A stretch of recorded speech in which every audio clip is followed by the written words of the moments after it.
Magandang buhay, mga kasimbahay. Panibagong araw na naman upang tayo ay magnilay. Samahan ninyo ako, ating pakinggan ang Ebanghelyo sa araw na ito.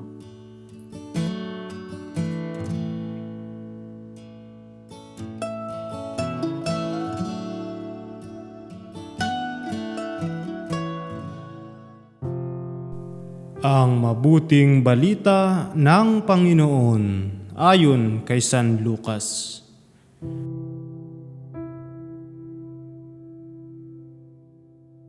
Noong panahong iyon, pumasok si Jesus sa templo at kanyang ipinagtabuyan ang mga nagtitinda. Sinabi niya sa mga ito, "Nasusulat, ang aking bahay ay tatawaging bahay dalanginan. Ngunit ginagawa ninyong pugad ng magnanakaw." Araw-araw si Jesus ay nagtuturo sa loob ng templo. Pinagsikapan ng mga punong saserdote, ng mga eskriba, at ng mga pangunahin ng bayan na siya'y ipapatay.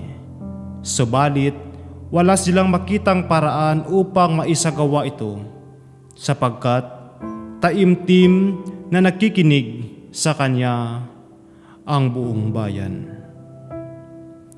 Ang mabuting balita ng Panginoon. Pagsasadiwa.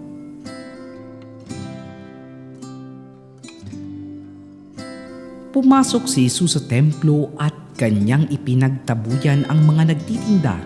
Sinabi niya sa mga ito, "Nasusulat, ang aking bahay ay tatawaging bahay dalanginan, ngunit ginawa ninyong pugad ng mga magnanakaw."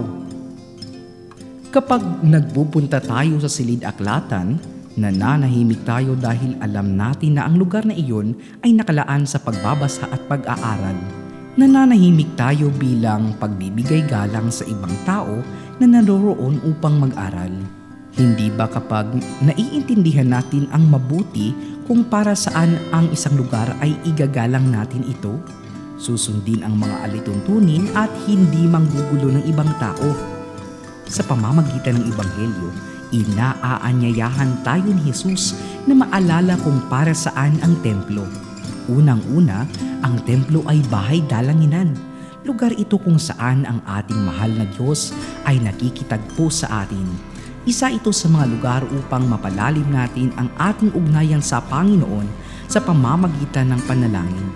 Sana maalala rin natin at maunawaan kung para saan ang templo o simbahan upang maibigay natin ang kaukulang paggalang dito, pati sa mga taong nagpupunta rito upang makipag-ugnayan sa Diyos. Sana maunawaan din natin na ang bawat tao ay nabubuhay na templo ng Diyos. Kung anuman sanang paggalang ang naaayon sa Diyos, ay ibigay din natin sa ating mga katawan at sa bawat taong nakakasalamuhan natin dahil sa kanilang kalooban ay nananahan ang Diyos. Pagsasagawa. Paano ko igagalang ang aking katawan bilang buhay na templo ng Espiritu Santo?